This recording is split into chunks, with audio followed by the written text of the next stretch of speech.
Mee wallaalaan waan takka illee hin qaanfatu safuu hawaasaan beeku yoo callisee deeme namni beekaa see dubbadhu jaani yoo dubbate dubbiin isaan toltu ilma namarraa hin qaanfatu rabbi irraa hin qaanfatu afaan isaatiin waan fedhe haasaa waan fedhe hojjeta addunyaan dunooma akkasiitiif bal'oo keessattuu yeroo hin jirru teeliwaan seencharii jaarraa 21ffaa 5 generation namuu dhaloota 5G'ti hundi keenyaa hoo gaangistara. Gaangistara jechuun nama akkana. Gaangistara jechuun sooshaal miidiyaa irra feemas ta'uun addunyaa kana guutuu bira feemas ta'uu ni miti. Faashin maarket zaaraamaan daayimandii fi warqii qaalii qaama keenyatti uffannee deemuu qofaanii miti. Gaangistarummaan beekumsaan sammuu teenya warqii uffisuun argamu. Gaangistara jechuun nama waan gaafatame hunda irraa deebisuu danda'u ta'uu qaba.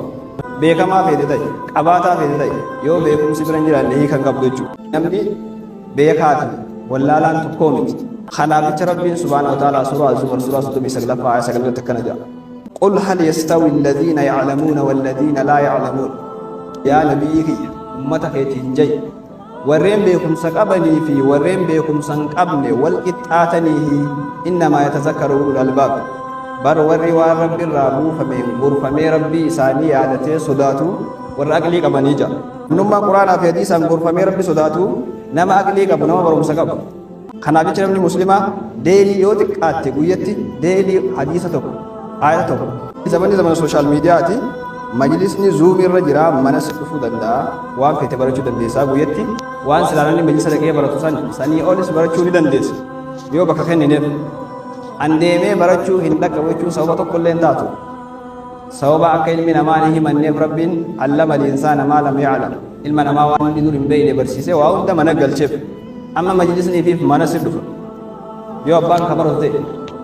kanaafu deelii waan rabbiin nuuf laaqise barachuu qaba rabbiin ilmaan namaa dura gisee addunyaa kanarratti uumu nama kamuu tawhiida akka isaan qabatan dirqama irra godhe zafaris waa hundaan dura jechuudha garuu kanaan dura loojikaa waan takka yoo laalle waan biroo tawhiidaan dura kan ilmaan namarra dirqama godhe qaba quraanni suuraa muhammad suuraa 47 akkana jedha fa'lam annahu laa ilaaha illa allah beeki haqaan gabbaramaan Allah tokkicha malee akka hin jirre jedha kanaafu tawhiidaan dura beekumsa dursee jechuu rabbiin haqaan gabbaramaan rabbii tokkicha malee hin jiru jechuu sanuu yoo beekumsi bira hin jiraanne beeynee jechuu hin dandeenyu jechuudha. Imaamul Bukhaariin rabbi rahmata isaaf haa godhu kitaaba isaa Sahih Bukhaarii mujaddada tokkoffaa kitaaba sadaffaa kitaaba beekumsaa boqonnaa 10ffaa yoo laalle akkana jedha al-ilmu qabla al-qawli wal-amal boqonnaan kun beekumsa dubbachuu fi hojjechuun duratti jedhe dubbii ajaa'ibaati wama fedhe yoo taanaan dubbachuu fi hojitti hiikuun dura beekumsaa dursaa jechuudha ergamaa rabbii sallallahu alaihi wasallam hadiisa sunan ibn maajah